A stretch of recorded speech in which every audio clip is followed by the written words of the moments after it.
Hi, this is Marcus Pulis, and this is Aquarian Anarchy. As usual, I've got my good friends, Chad and Nico, with me. And also, we have a good guest this week. Our friend Donnie Smith is returning. If you guys have been paying attention to this channel for some time now, when we very first started doing interviews, Donnie was our first interview, and we covered agorism, and it was a good episode, kind of launched us off into what we've been doing for the last, like 9 months now. Right. It's been a while. Really? Yeah, I know. It's been a second, man. Yeah, I know. But before we get into all that, don't forget to hit that like button, hit that share, go to our Patreon, become a patron. We are looking for more anarchs.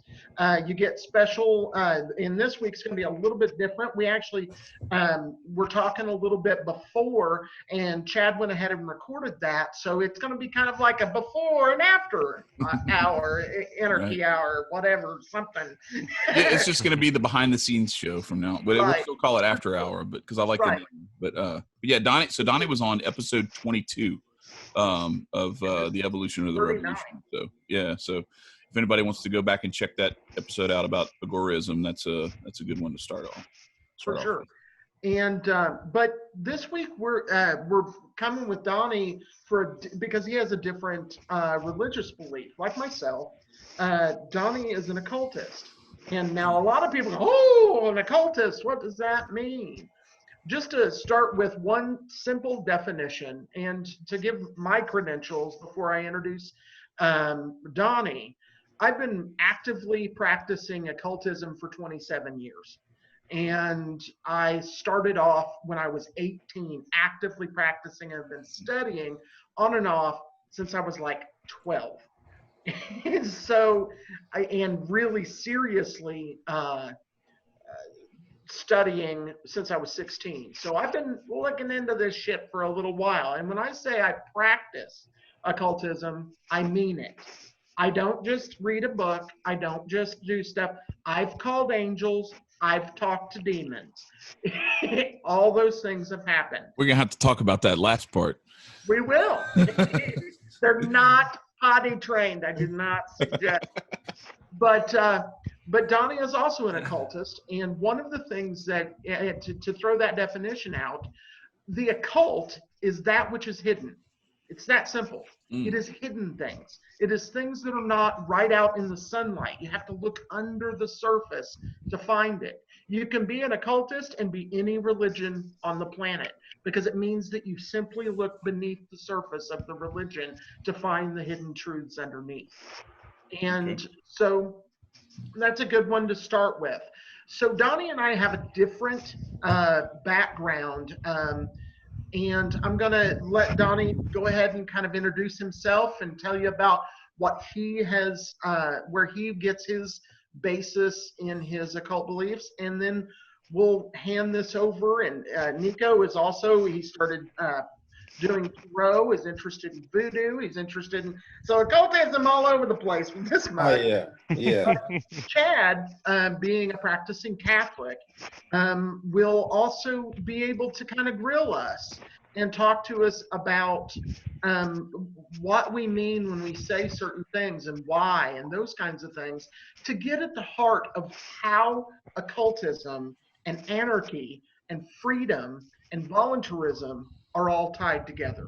So Donnie, if you want to go ahead and give yourself an introduction. Welcome to Aquarian Anarchy again, my friend. Well, thank you everybody for having me on a second time. I actually like the term the occultist or light worker for instead of occultist. I mean, has a better ring to it, right? Did you say de-occultist? As in like yes. DE? Okay, gotcha. Yes, all right, sir. So uncovering what's hidden, basically. Yes, or to bring hidden knowledge into the light for everyone to know.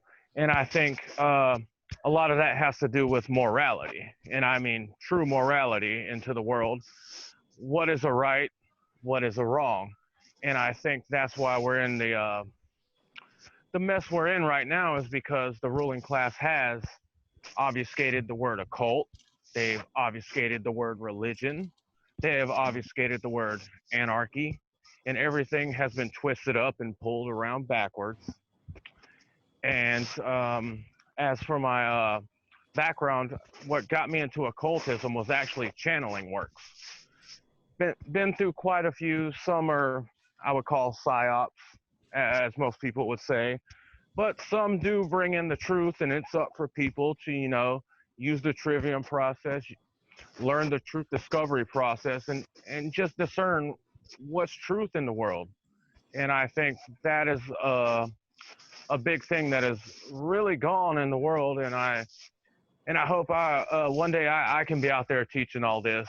So I'll see where that goes. Nice.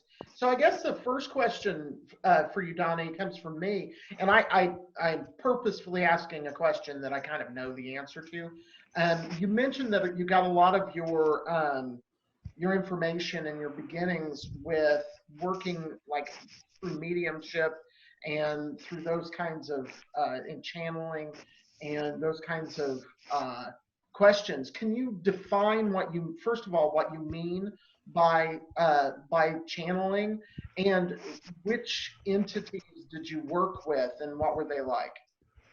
Okay, well, when I'm gonna say channeling, I'll use these certain definitions and I'll explain them later. But it's drawing in a higher density being, which I mean higher density is one who's up in the higher evolutionary path, and pretty much matching your frequency so you can bring a message into the world that you want to convey and they want to convey. So hopefully as it'll be manifested into the world, because I believe the higher beings and us are karmically entangled with each other. As you make a mistake into the world, so now you're karmically entangled with another person. I think as the law of correspondence works, they give a message, they make a mistake, they get karmically entangled with us. And I think for me, I've only had contact with one being, which had already been channeled, and I've only had a little bit of it, which is Ra. Is that the Egyptian god Ra? Yes, sort of. Sort of in a way and not in a way. What does that mean? What do you mean, sort of? Okay, well, there's different forms. Well, no, it's the perception of the being that we are thinking about. We all have our perceptions of who that being was, and there who is that being actually. So is it not like the one on Stargate? Is that what you're telling me? Probably not. I was gonna say, because that version of Raw was in the Crying Game too. Yeah. And I mean, like, a lot of things have been obfuscated and twisted around, with especially like, let me think. Like, I'm just gonna like use occultism in general. How do you get someone to not want to know who they are? Well, first off, you got to change the definition of said word. And how do you do that? You come at it repeatedly with the new definition over and over. And a lot of these things are generational. And that's how we are where we are. Like, if a normal person was to hear, oh, someone did a channeling, well, you're a kook, you're making it up on your own, right? But no one's going to actually listen to the message that you're giving and actually discern through the message if you're actually speaking the truth. Yeah, for sure, because like you I think you really touched on something there, Donnie, with the knowing yourself that a lot of people don't get from occultism. When you what was written above, a lot of this stuff goes back to Greece and to the mystery schools that were involved in Greece, particularly the different cults that were growing up. And when I say cult, it's just like a division of a religion. But like different, there's several names that they went by. But over the temple, they had inscribed in Greek, know thyself, because they believed that, and many of the Greek philosophers were also members of one of these groups. And there were, like I said, there were a dozen different ones. A lot of people like to focus down on one or another, but the whole purpose was because of the Hermetic idea. And Hermes Trismegistus was a philosopher-ish. It probably wasn't actually a person. It's probably just a collection of different sayings from different philosophers. But he really founded the idea that would grow up and be modern occultism and modern Hermetic thought. And the whole idea of Hermeticism is knowing, because what it is, it starts on this thing called the Emerald Tablet, and it is what is above is also below. And it's the idea that when you focus on yourself and you learn about yourself and you learn about who you are and what's inside, that is mimicked in what is outside. And so there's Hermetic ideas in the Bible. The idea that we are made in God's image, that is a Hermetic idea, that you can find similarities between above and below, as above, so below. Yep. And so the idea was you would do things here and it would get mimicked in heaven. And the first thing you had to do was to know who you were. That's interesting, because we when we had Hotep Jesus on, we talked about, and he was talking about like reincarnation and like that basically it's like we're all here to keep going until we eventually get it right, and things come into synchronicity, into union. And like, so like I go back to like Catholicism, and like what my belief is that like I think we are made to be ultimately united to God, whatever you consider God to be. Like we're all meant to be one and to be in harmony. And what we have right now is cacophony, and it's this disunity, this disharmony that causes a lot of the stretching and the pulling and the stress and frustration and everything. But I also wanted to touch on with Nico this idea of knowing yourself, because Nico, I know like as a Black man growing up in America, even with Haitian heritage, still like that idea of like knowing yourself and of being lied to about who you are, and being lied to about your heritage, being lied to about and having that history of your lineage taken away, and taken away and obfuscated, and being sold a different narrative, like what that does to your belief in your ability to achieve and to be what you're meant to be. It's really interesting on like the perception of like the religion, on like the religion take, because growing up, my grandmother, she was born in Haiti, and they were it's funny what they do in Haiti. So they originally had voodoo, and then when they got taken over, they translated over to Christianity, but there was a synchronicity between the saints and the Loa. So they would still be praying to their Loa in the name of the saint, and they just became accustomed to it. Mm-hmm. But then my grandmother switched to Seventh-day Adventist, and she switched up everything, and she stopped worshiping the saints and everything of that manner. And then, so like me growing up, I was either here sitting down in her couch praying with her on a Friday night, no TV because it's the Sabbath, or I'm ever at my dad's house, and they were a part of Catholicism, they're Catholic as well.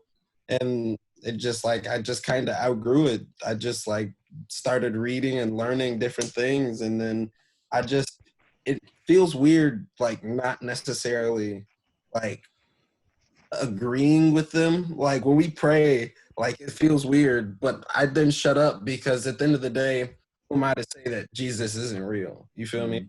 We've all put out the energy. So say if Jesus wasn't real, we've all put out the energy into the name Jesus as a healer, as a savior. So therefore, he creates that image, that power, that presence of a healer, the agent of the healer, the savior. As long as every other major figurehead in the different religions.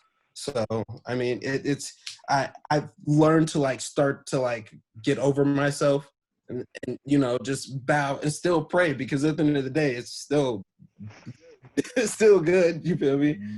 For sure.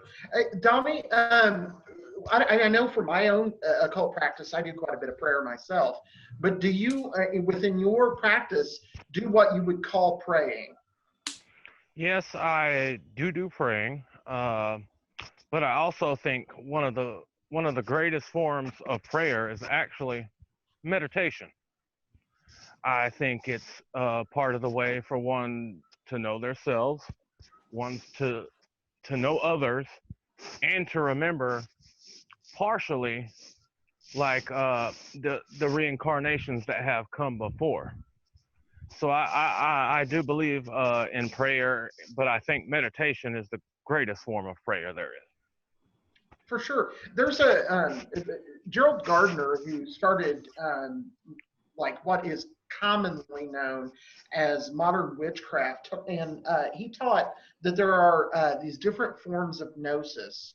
Gnosis goes back to a Gnostic thought, the idea, because initially in Christianity there were three paths to God that brought you, that made you saved initially, and eventually two of them were dropped. And those three paths were good works, gnosis, and faith. And gnosis, good works and gnosis got kicked to the wayside, and they said the only way you can get to God is via faith. I'm going to real briefly cover the good works idea. The good works idea started off like there were certain jobs, like working with the dead was one of them. That if you did that, presto, you're going to go to heaven. Is that why you went into school for what you did? Marcus the mortician. Right, I worked with the dead. I got her. But that was one of the reasons they did that, was because they didn't want, you know, if you were just out there doing good things for your community, they wanted to recognize that was a way to heaven.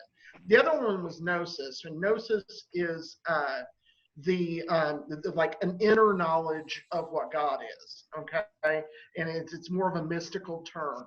But Gardner said that there were multiple ways of gnosis, and prayer, sitting and saying, you know, Hail Marys or a deep prayer about something or whatever, that is one of those paths to God. It's not the only way, according to Gardner. According to Gardner, you can do a bunch of drugs, get all fucked up, and woo, there's God. Or you can use pain. You can beat the shit out of yourself, which, by the way, was Gardner's preferred method. You could use. I'm not pain. much for self-flagellation. Me neither. I don't. It was hilarious. I gotta tell this little bitty joke though, because as I was reading this the first time, I was like 19. I was reading flagellation. I read flatulation. So I was imagining these Christians sitting around like eating the whole thing of red beans and rice right before they start meditating. Yeah, that's a different. There's a multiple ways of getting to that. Meditation is certainly one of them, and I think that everyone, though I agree with you, Donnie, that meditation can be a very. I mean, Crowley talks about it a lot. That, you know, how could you? And I'm going to mess up the quote, but he said, "How can you expect to control the universe if you can't control your own thoughts?" And that is a core belief in magical thought, is you have to control what's in here first. And and meditation is a way of getting there, whether you use yoga or transcendental meditation or whatever particular method you use. Me, I like drumming, so that is how I get into my meditation. But so yeah, I agree with you, Donnie. Chad, do you have anything you'd like to dive into with Donnie particularly? Well, yeah. So like, so back to kind of the, you know, let's just go into, because I'm sure we're going to have we picked up a bunch of new subscribers this week. I'm sure a bunch of them are not down with the idea of occultism because it's got its assigned baggage that it carries along with it, just like the term anarchy, and so many other terms that get a bad rap. So what I'm curious about is, so a lot of the baggage that comes along with that is like, there's a lot of people just assuming that occultism means like, Ouija board, black magic, all this, sort of voodoo, stuff that's associated with basically evil, or if not evil, dabbling in stuff that could invite some evil stuff in, that like you're opening up a portal into this nether world that you don't want to really be a part of and invite in, the kind of stuff that we see in horror movies, basically, like all the stuff that what they've done. Now horror movies are really fun, they're entertaining, my family, we love it, we dig all that kind of stuff. It's one of our sources of entertainment, but it also has done a really good job of propagandizing a lot of this stuff to give some meanings to things that perhaps don't belong there. And I want to offer the opportunity, because I'm gonna admit, like, a lot of this stuff, as I've seen it throughout the years, like me personally, I'm not fucking with a Ouija board. I've like seen too much shit about that I can live without ever doing that. And just, I don't, if you tell me, no man, it's awesome, and I got like 13 free Gatorades out of it, I'll be like, do you know how much sugar's in Gatorade? No, but seriously, like I don't, there's certain things that I don't want out of this stuff. And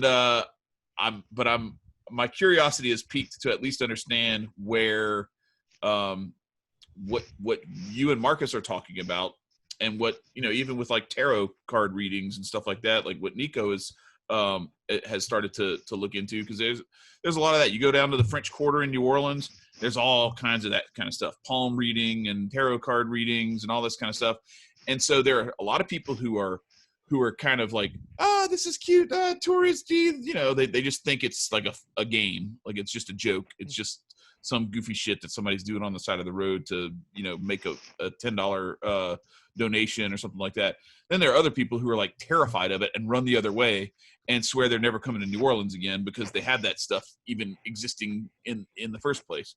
So for the people out there, myself included, where does what we are talking about here tonight fall on that kind of on that spectrum of, is it like serious and good, is it a joke, or is it evil and terrifying? Well, anything in the world is a double-edged sword. So you can have a gun, correct? It's all about what the individual's intent is to do with it and the actions they put forth into the world. So that can be for occulted knowledge. Occulted knowledge is just simply learning how reality works, all the laws in the world that you can see and you can't see. An evil person will take that, and what they will do is they will keep the knowledge to themselves, so you don't have it, so there's a power differential. But a person that is a de-occultist will go out into the world and teach everyone they come across about this knowledge, so they can empower themselves as to empower ourselves in the aggregate as a collective. But where we're at right now is the dark occult has obfuscated words. They have scared people into not wanting to look into real knowledge about how the world operates to keep that power differential. That's why you mention a cult to somebody, they get what they look like a ghost. They're just like, why would you say that? But I can just break down something about anything about occulted knowledge to someone and they'll agree. But then when I mention where it comes from, they get white-faced again. It's just the social engineering in the world is just horrid right now. For sure. Very bad. And I think that's intentional. Go ahead, Nico. I'll finish up. I was probably going to go along the same line as they do it on purpose. So just imagine, and Marcus would know, and you would know, Donnie, that what's happening in Haiti right now, or how rampant voodoo is, and people are killing each other left and right. It's bad, and so it was always given that bad connotation. Everything was directed for a reason. They directed so that you have a feeling towards it. So, oh, phooey, you didn't lose it, Nick. Stop. When it's like all giving something a bad connotation to it, but it doesn't always necessarily deserve it. You know, people don't consider on looking on the other side of it. So if you see these movies all black and white, what's it called? It was a zombie movie, one of the first, The Night of the Living Dead. The Evil Dead, or Evil Night of the Living Dead. They said they were zombies, and every zombie has been depicted as a black person because of voodoo. Voodoo is a main reason for zombies, and so they would always leave it to somebody always thinking of, voodoo is zombies and voodoo dolls. But that's not the thing at all. That's hoodoo. Hoodoo is something completely separate. And people always say, oh, you're into voodoo or something? So I'm like, all right, I'm going to break it down to you. And then I go down history of Haiti, and then they're like, oh, okay. And so, like, you have to understand that when you talk about things of this nature of, oh, well, it's magic or something along the lines of that, or it's witchcraft or anything like that. Well, I'm like, if you think about it, it should be natural. This should be a natural cause of life. This genuinely should be. It's the fact that it's hidden. It's the fact that it's not plain in sight because you live this orthodox way of life, and it's supposed to be 1, 2, 3. But every time you add that, 3.5, people are like, whoa, shit, there's a decimal. Where did that come from? So, people live in a very digital world, and the analog world is hard to understand for a lot of people. I wanted to say, to piggyback on that question about trying to break it down for the normies out there, and for those of us who have kind of been who've bought into the propaganda or whatever you want to call it. So like we had this. My wife has been doing yoga for, I don't know, probably 20 plus years. Not so much Om yoga as stretching yoga.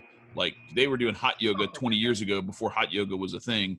They just crank up the heater in this building, in this warehouse or something, and it was like this really, really intense holding poses for forever. It was for exercise and for like building, like, stretching your muscles, but also building sort of sinewy and like elongated muscular strength.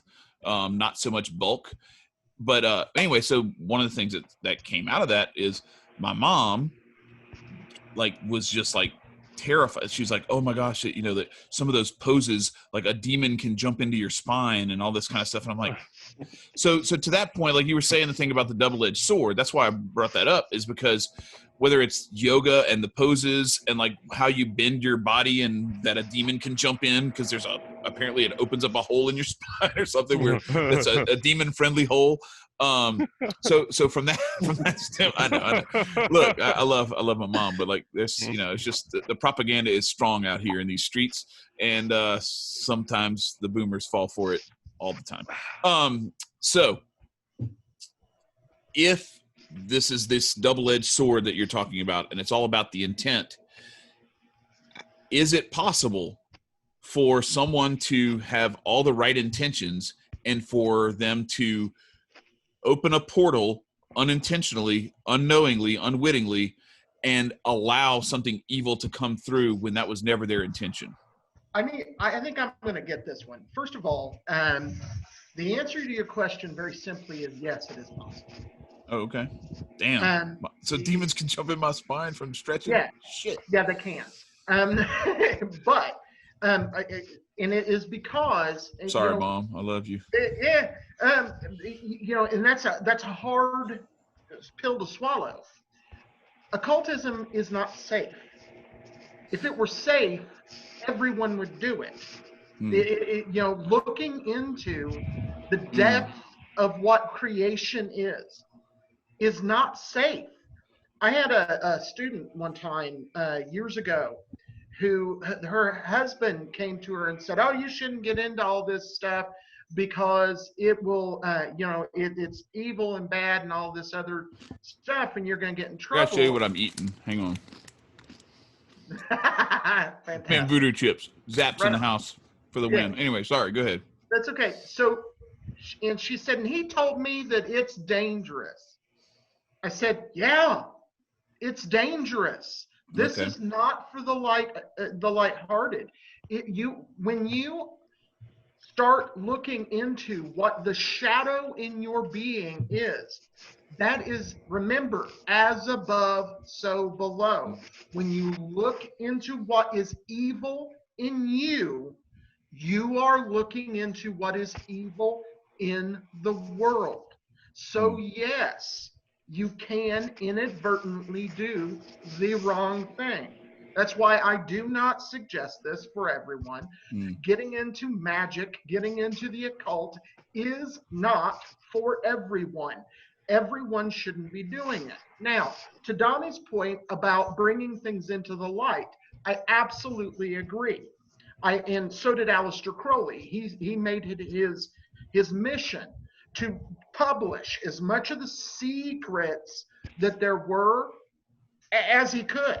He threw all of the secrets out in front of the world and said, "Look at this." Now, the world said, "Oh, shit, you're an evil man," because that's what I was going to say. I was actually going to bring up that the Aleister Crowley thing, because that's one, because you mentioned his name a lot, and I know a lot of people who, like, he is basically like, the harbinger of Satan or something like that, like he, so I explain like how his delving into this stuff can give off some of those vibes, because like you said, as you reveal this stuff, you reveal all of it, and it some of it is not kind and not safe and is scary, but also like later on towards the end of his life where he kind of went in a different direction. Actually, Crowley, as he there's a lot of, for one, you have to separate the mythology of Crowley from the reality of Crowley. Okay. And the mythology of Crowley loved the mysticism and magic of "I am the beast 666." Okay. They said, "Yeah, you are evil." He said, "Yep, I am every bit of that." Because if that's what scares you away from doing real magic, then you shouldn't be doing magic. Okay. If that frightens you, there is shit that will bite you in the ass. Okay. So you shouldn't be doing it if that frightens you. And you should be able to look at reality. So there is that, but there is another level to it too. And the other level to it is an understanding, and much of modern occultism has a crap ton of the Jewish mystical system called Kabbalah. And in Kabbalah, at the top of the symbol set, as you get closer and closer to God, there are what's called the supernal triad, okay? The idea is that through this tree of life, and Crowley talks about, and this is out of the Book of the Law by Crowley, that he says, "There is the serpent and the dove, choose ye well." Now, I'm going to be a center of pestilence, because that's what they call people who talk about the Book of the Law. I don't give a shit, because I don't have rulers, whether it's Aleister Crowley or other people. But the dove path is straight up the tree. There's a symbol of the tree of life, and the dove path is balanced. Straight up the middle. Yeah. Right, straight up the middle of the two, good and evil, trying to be balanced between them. And that path is difficult and long. The serpent path twists all the way up the tree of life, balancing one side to the other as you move up. So the idea is that you find balance. Ultimately, why Crowley was evil and good is because Crowley understood that you have to dive into everything. You have to look at all of creation. Ultimately, from a Christian perspective, the devil is part of God. God is everything. God is every single thing that ever has been, everything that ever will be. So the devil is him. So if you want to understand everything that is God, you have to understand what the devil is. So Crowley dove into that so that you and I, or anybody else, don't have to. Understanding, he made himself a huge guinea pig. And once you get to get back to that supernal triad at the top of the tree of life, there is Banal, which is the infinite black lake.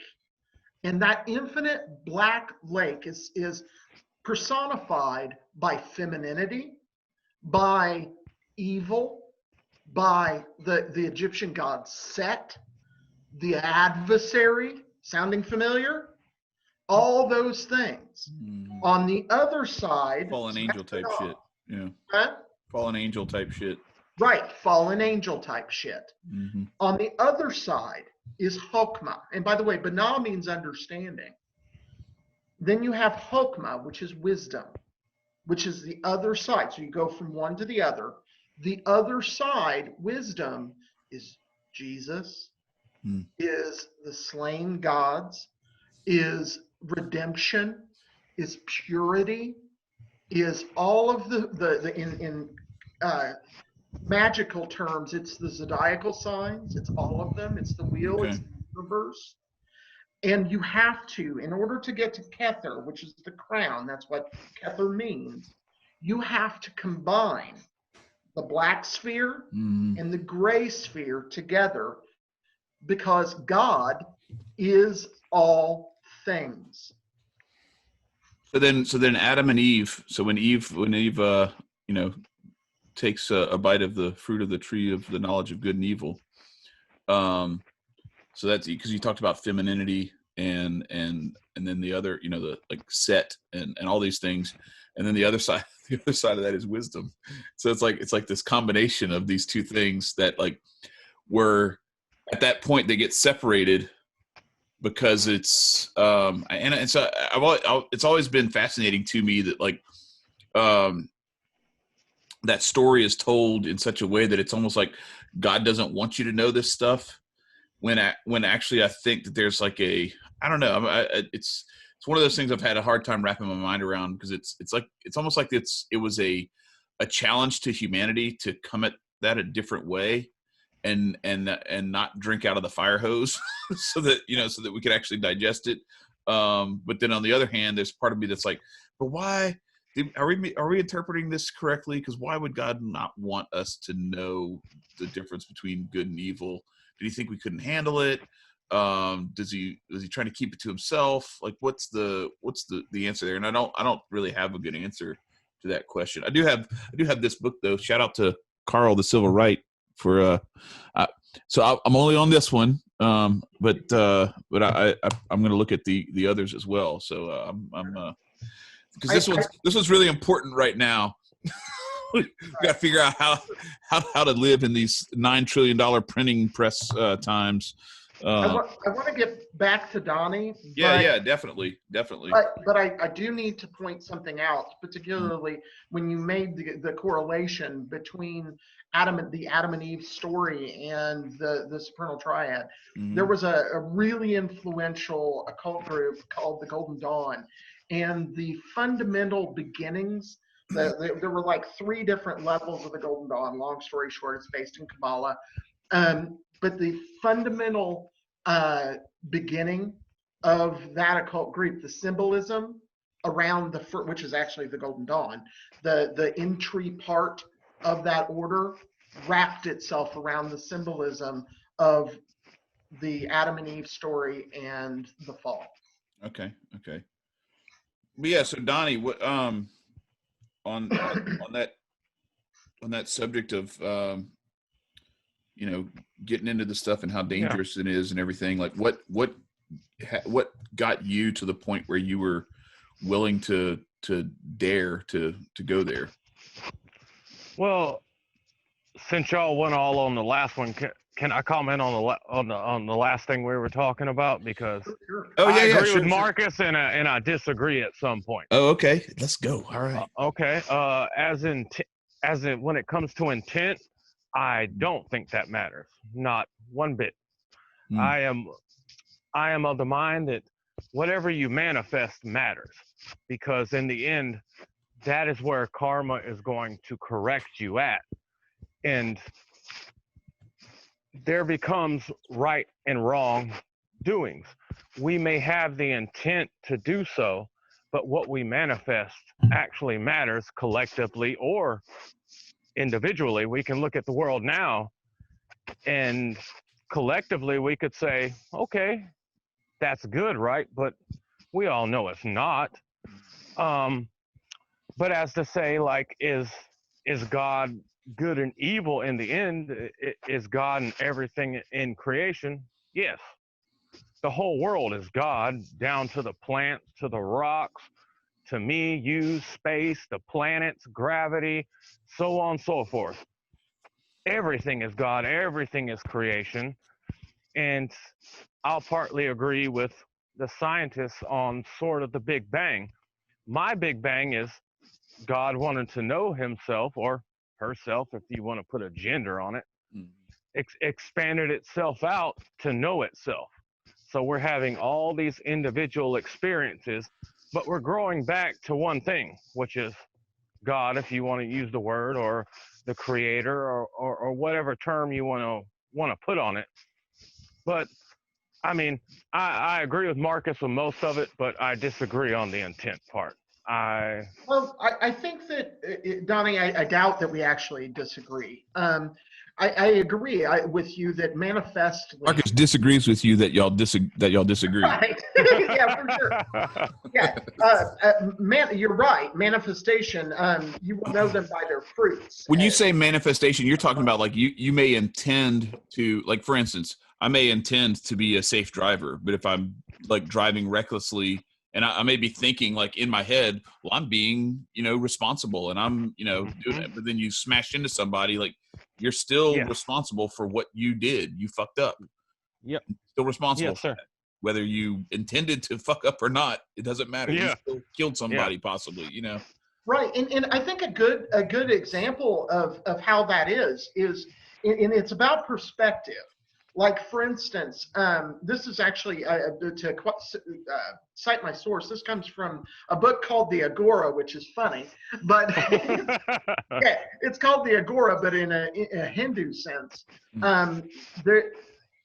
It's talking about Kali, and in the book, it says that Kali, let's say that you have a guy, and all he can think about is sex. That's the only thing he thinks about. And throughout his entire life, throughout his entire life, that's all he does. It's all he focuses on. And he absolutely just wants to fuck everybody he can, as often as he can, all the time. It's all he does. Kali loves him so much that when he reincarnates, he will get to be a rabbit. So we look at we look at that, or a mink or something. Right. We look at that as a negative thing. Like, that would be, assuming that humanity is a little higher than a rabbit in the space of evolution. You going back to being a rabbit, you would say would be a bad thing. But karma isn't really about like this good or bad. It is Balance. it's about putting this energy out there and getting what that energy gives you back. Mm-hmm. So if you put out death, control, and evil, you're gonna get death, control, and evil. Yeah, it's like playing tennis off a wall. You like the wall is always going to return serve. Like It's that, equal and opposite. that's what humanity's getting right now, and Right. I think Yeah. a lot of people don't realize, like, yes, as a collective, we're getting what we deserve right now, and it looks like it's going to get a lot worse if people don't start waking up. Because for me, I hear people talking about, oh, I see people waking up, I hear this, I hear that. I'm like, I don't know what you're seeing, because I am not seeing none of it. I see a small percentage of awakened people, and I see most people living in la la land. Donnie, Well, it could be possibly only in America. You know, it's not. Yeah. There's more areas, but I mean, it's all about the experience provided for the person. What's been provided, and right now is a shitty experience. Everybody is glued to what is this presidency instead of their lives and whatnot. Everybody is absolutely attracted to their television and everything else, but so I mean, it's the experiences. well, Donnie, I think you're right, except for, again, a lot of it is about perspective.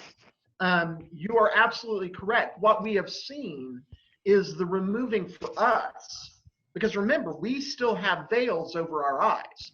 Oh, what yeah. moved for us is that 90% of this goddamn world is statist as shit. Not you know, libertarians are better than statists, or they're statist lights. Oh, hell no. They are statists. They will dive in head first. Many of these people, and you're right, a lot of them are in the cult of the state, and they are diving in head first into that statism, and you can see it. Where I disagree and where I find some hope is that if we were looking back at Emma Goldman, if we were looking back at Lysander Spooner, or we're even looking all the way back to John Locke, the percentage of people that are not statists, whether they call themselves an anarchist, whatever they call themselves, doesn't really matter. But the percentage now is higher than it's ever been. There are more people who believe in freedom now than ever before, and they have unveiled the blatant fucking hypocrisy and corruption for everyone to see. And yes, many people have dug right in, but that number of people who are now awakened to the fact that this is fucked up grew when Joe Biden and fucking Donald Trump couldn't figure the fuck out who won. That grew. I've had people who are like who have been like ardent statists, even up until like, I don't know, weeks, months ago, something like that, you know, who have come to me and been like, look, man, we're on the same page. I'm like, oh shit. But I want to ask Donnie, because I think maybe I sensed he was talking about something on a different level, not in just this like how we perceive the media and the U.S. government or world government or anything, or the, you know, different international governments or anything like that.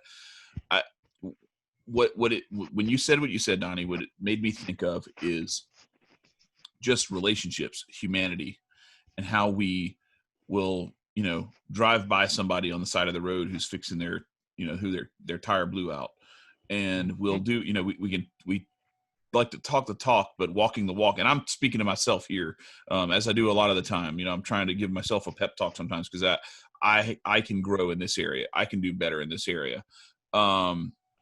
But like some of the work that Marcus has done and that Tag does with the homeless, those kinds of things, I think that there aren't enough people who are, because we're so like just entrenched in this rat race, in this keeping up with the Joneses and keeping up with social media, and we are all of these things that we have, all of these, we've become a slave to the things that we own.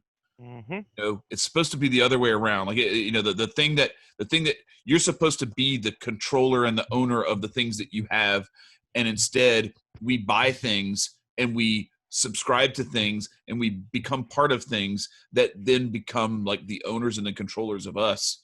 And what we lose in that is a lot of times we pull into our driveway, we close the garage door behind us, we go inside, we don't even talk to our neighbors anymore, we don't see them, we don't see people as people. The putting masks on our faces has made that even worse, because now you can't even see if someone's smiling or crying, frustrated or happy or anything. And that's what it made me think of. So tell me if I'm off base, or and if so, what your you know, because you said you don't see the world the way that other people are saying that they see it. And so I want to understand a little bit more about what you meant by that. Well, if we're going to get into what you said, yes, I do agree. No one hardly does put out a helping hand. And as if it goes for helping other people, I also need to do more.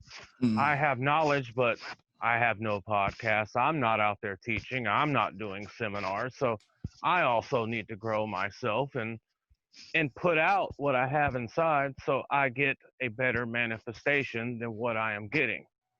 And I think collectively, if we can just understand that individually we only can do a small percentage in this world, a very small, that we've got to just,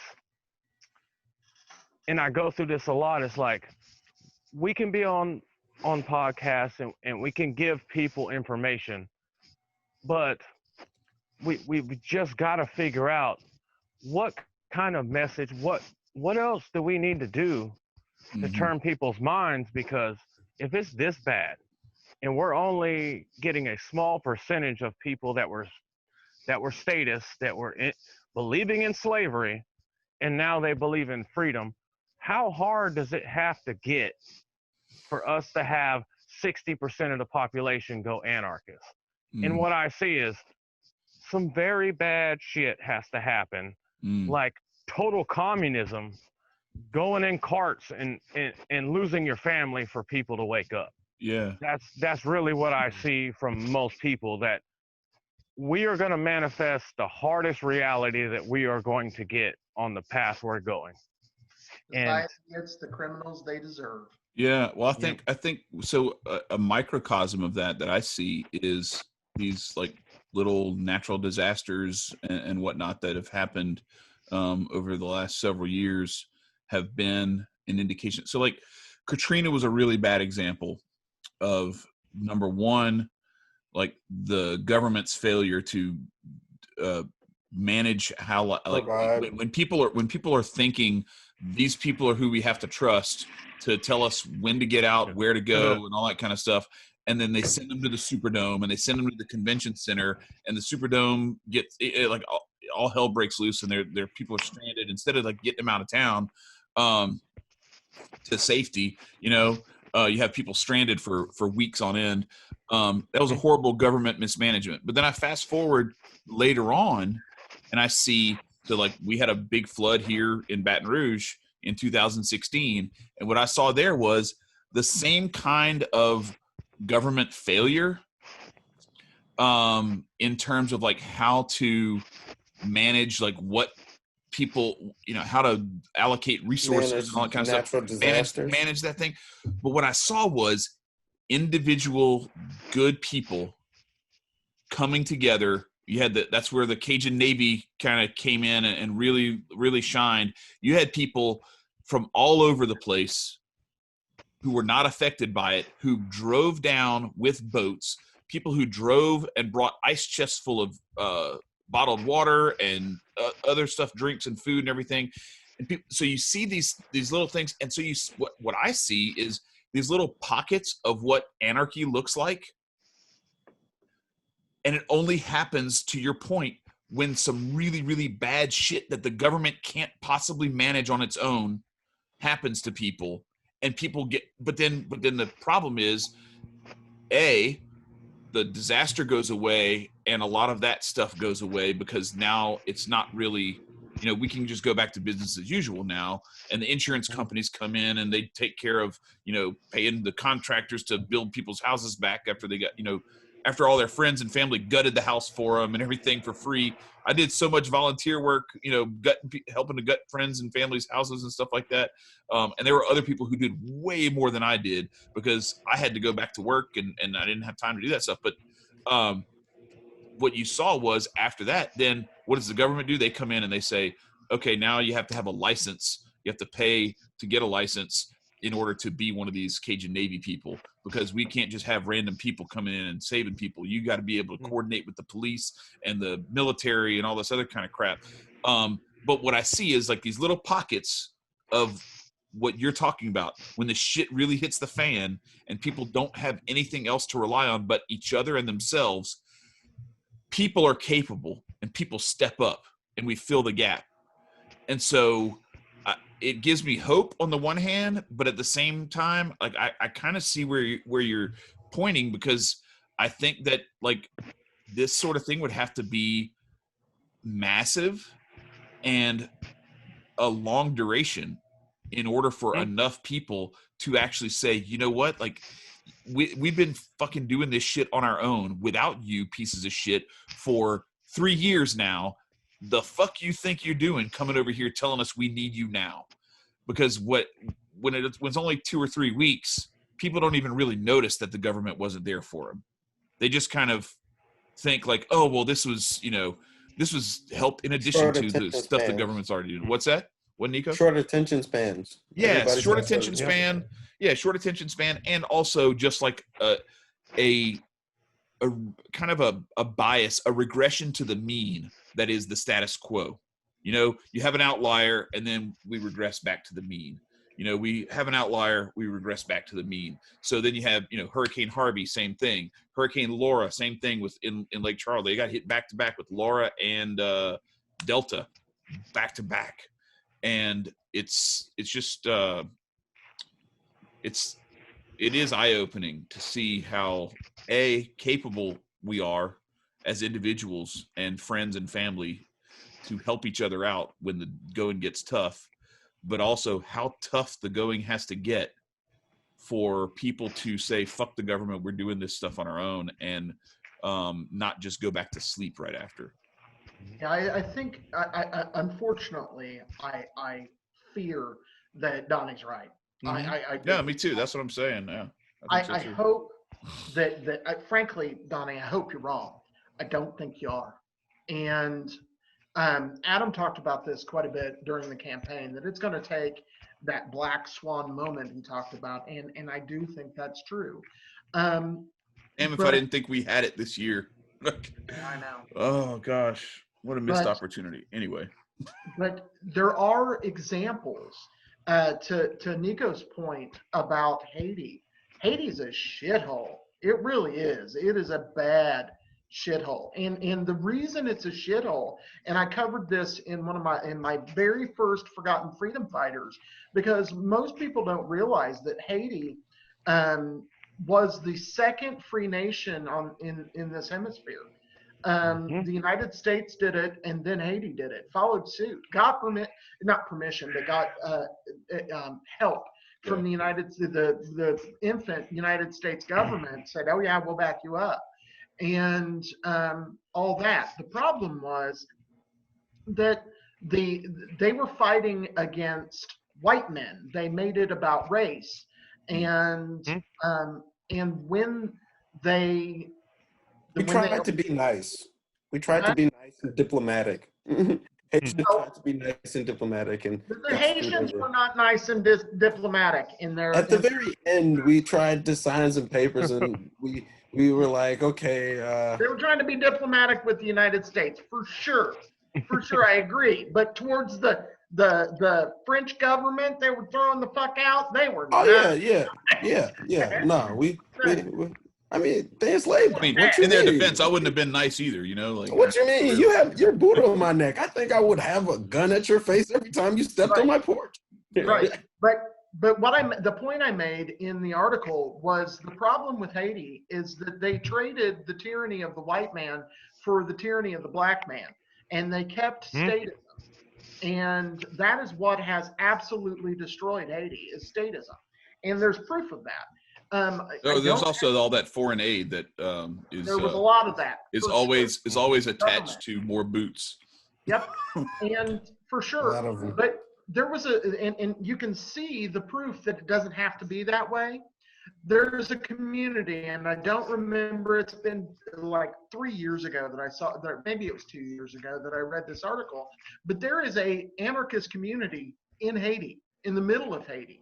And how they got there is they are disconnected from the government bullshit. They're so far out into the middle of nothing that the government can't even get them electricity because they are incapable, right? So it's shitty there. So those people came together and said, okay, fuck the government. Let's just build our shit and do our stuff. And they wrapped it around a voodoo idea and based it around like the Humfer, the voodoo temple basis without statism. And as far as I know, it may have fallen down. It's been, like I said, 2 or 3 years ago, but it is still standing today. So to Donnie's point and to Nico's point, we don't have to do this. And the reason that, and to tie this back into occultism, the bringing to light that occultism does is it teaches you to think for yourself, to think for the world using yourself. I'm supposed to be, as a white magician, if you will, I am supposed to be an example to the world of what it means to be good. I'm supposed to be good to people because that is the kind of, and whether you're an occultist, a Christian, a Muslim, a Hindu, whatever, that's what these religions teach. And the black magicians, the ones who pervert these things, are using all of these same like symbolism that Donnie and I both use, but they're perverting it.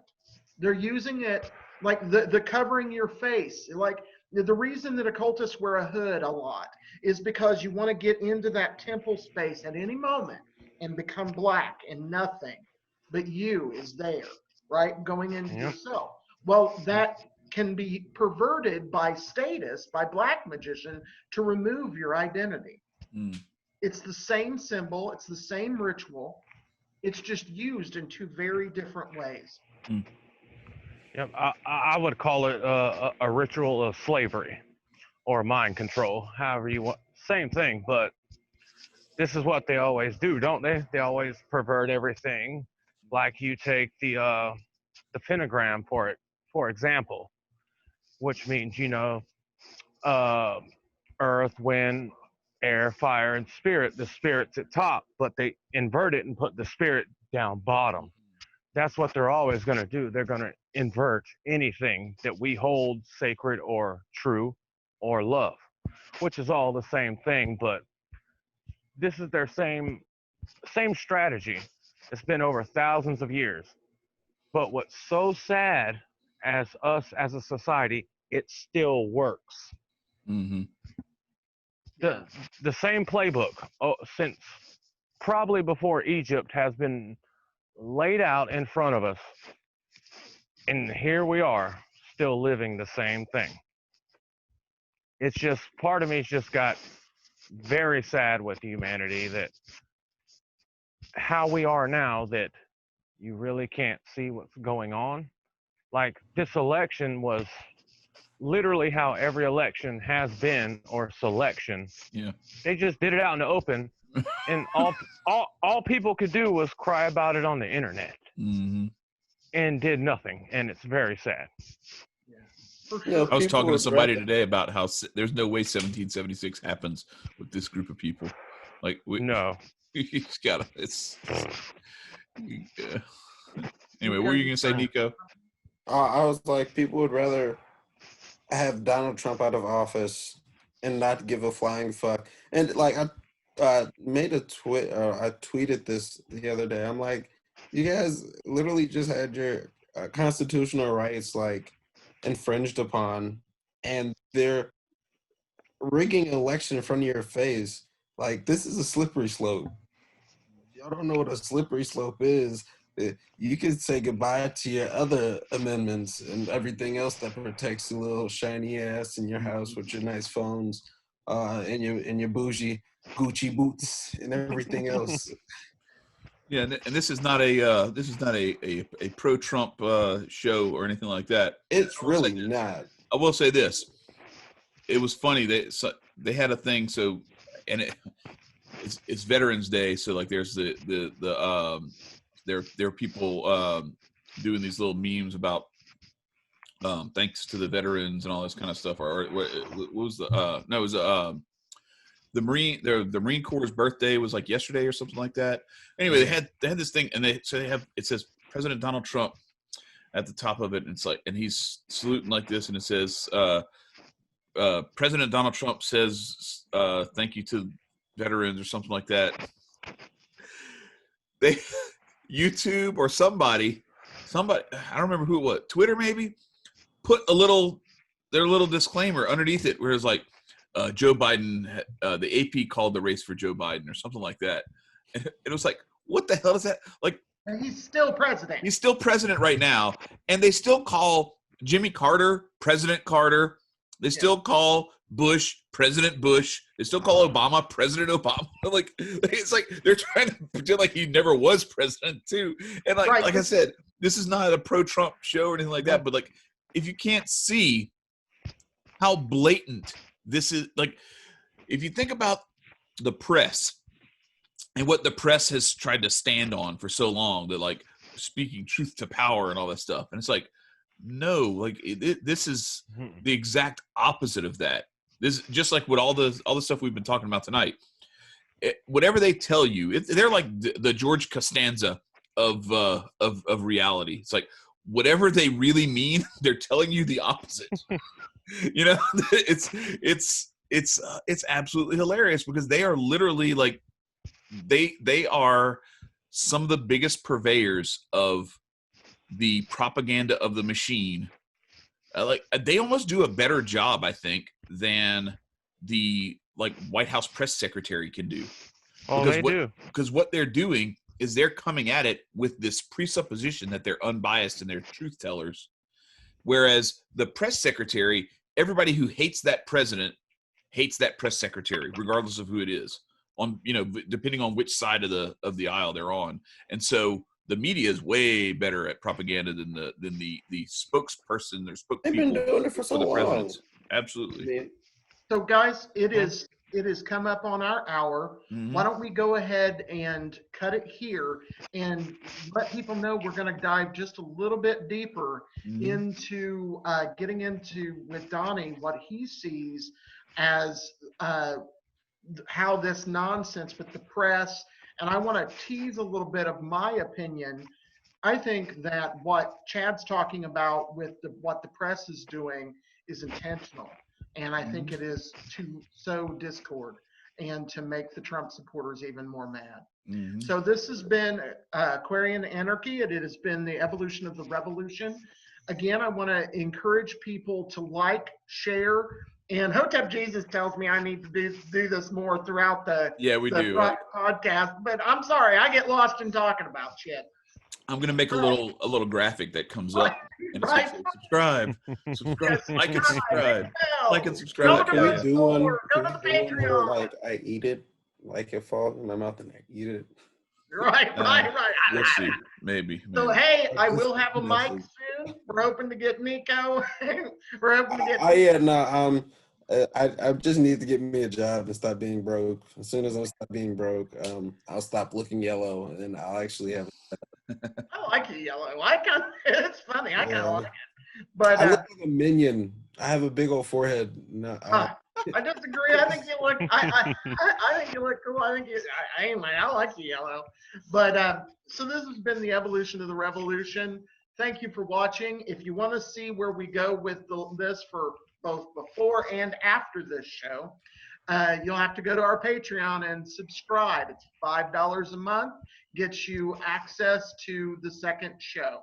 And to give a little bit of a plug, at the $10 mark, you get access to the written material that at this point I've done, but Chad will also has some things that he can put on, and I'm sure Nico can do some writing and get that up there as well. And at the $20 space, you can actually be like Donnie and be cool and hanging out with us, and and get a chance to actually show up on the show. And all members get access. All $5 members and higher get access to our backstage Telegram conversation as well. So get on Patreon and subscribe, and go and get access to the Anarchy After Hour, which is about to begin. Stay free, my friends. What's this?